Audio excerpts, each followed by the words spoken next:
आप सभी लोगों का अपने YouTube channel Sanskrit Sindhuja classes में हार्दिक स्वागत एवं अभिनंदन है।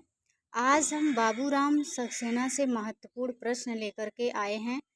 जैसा कि आप लोग देख सकते हैं कितने प्रश्न हैं और बहुत मेहनत से जो है सबको कलेक्ट किए हैं।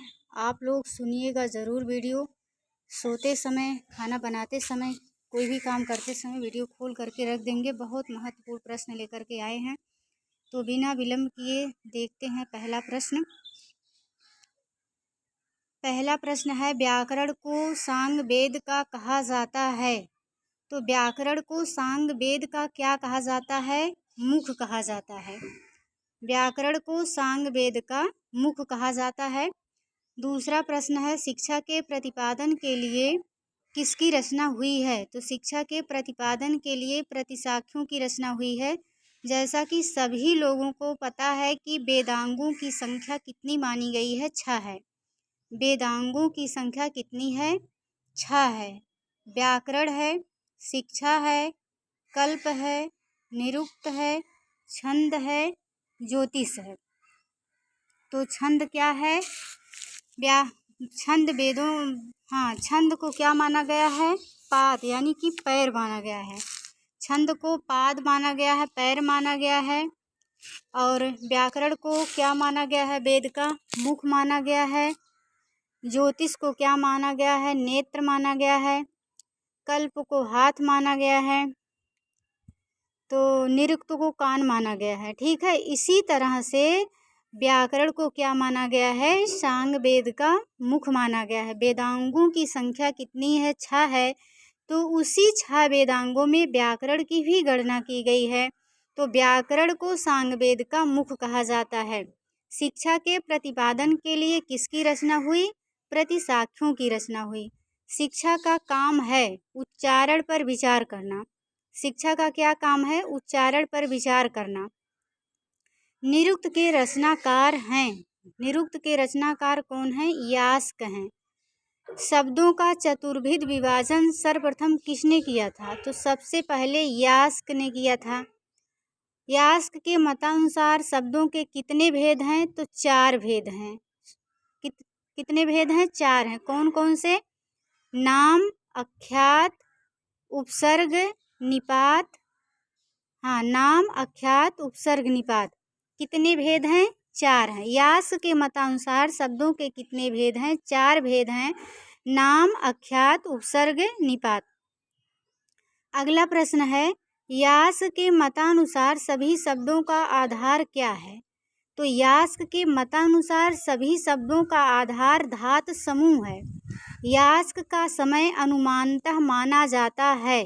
तो यास्क का समय अनुमानतः 800 वर्ष ईसा पूर्व माना जाता है।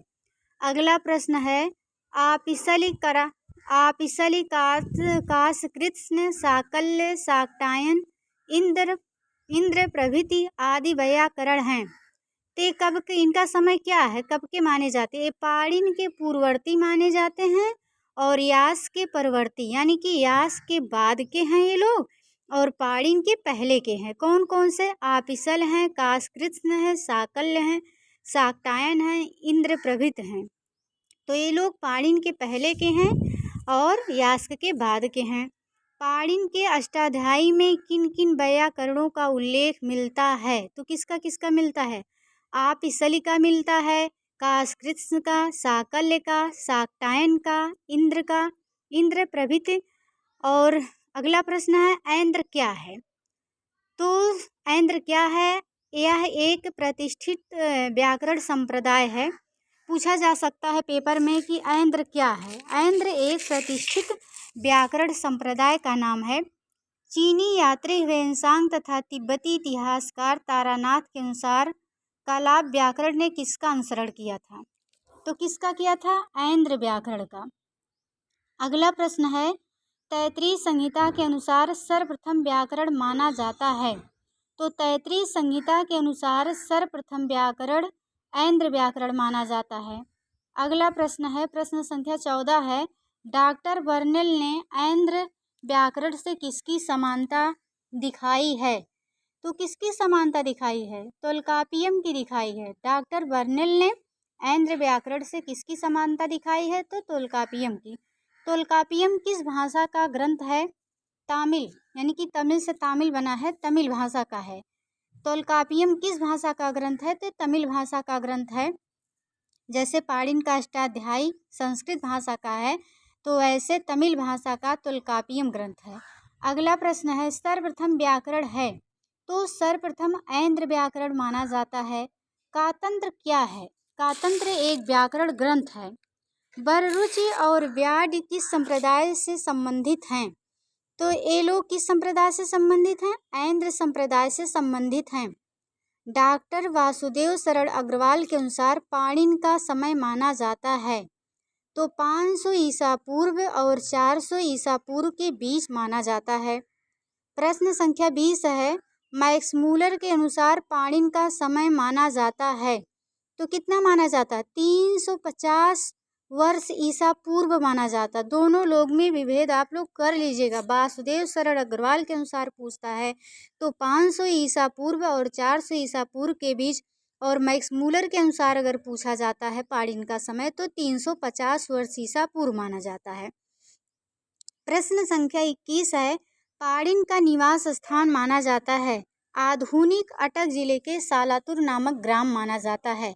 प्रश्न संख्या 22 है, पाणिनि की माता का नाम था?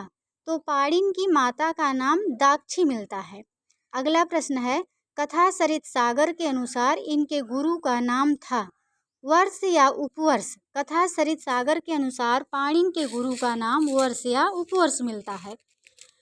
पाणिनि किसके समकालीन माने जाते हैं? तो पाणिनि जो है कात्यायन, व्याड और इंद्रदत्त के समकालीन माने जाते हैं। पंचतंत्र के अनुसार पाणिनि की मृत्यु कैसे हुई थी? तो पंचतंत्र के अनुसार पाणिनि की मृत्यु व्याघ्र के हाथों से हुई थी, ऐसा कहा जाता है या माना जाता है। प्रश्न संख्या 26 है, पाणिनि की मृत्यु किस तिथि को हुई थी? तो पाणिनि की मृत्यु त्रयोदशी को हुई थी। कब हुई थी? त्रयोदशी को हुई थी। अगला प्रश्न है, अष्टाध्यायी विभाजित है तो किसमें विभाजित है? अष्टाध्यायी अध्यायों और पादों में विभाजित है। अष्टाध्यायी में कितने अध्याय एवं कितने पाद हैं? तो अष्टाध्यायी में 8 अध्याय 32 पाद हैं। प्रत्येक अध्याय में 4 पाद हैं तो 8 चौक 32 पाद हैं।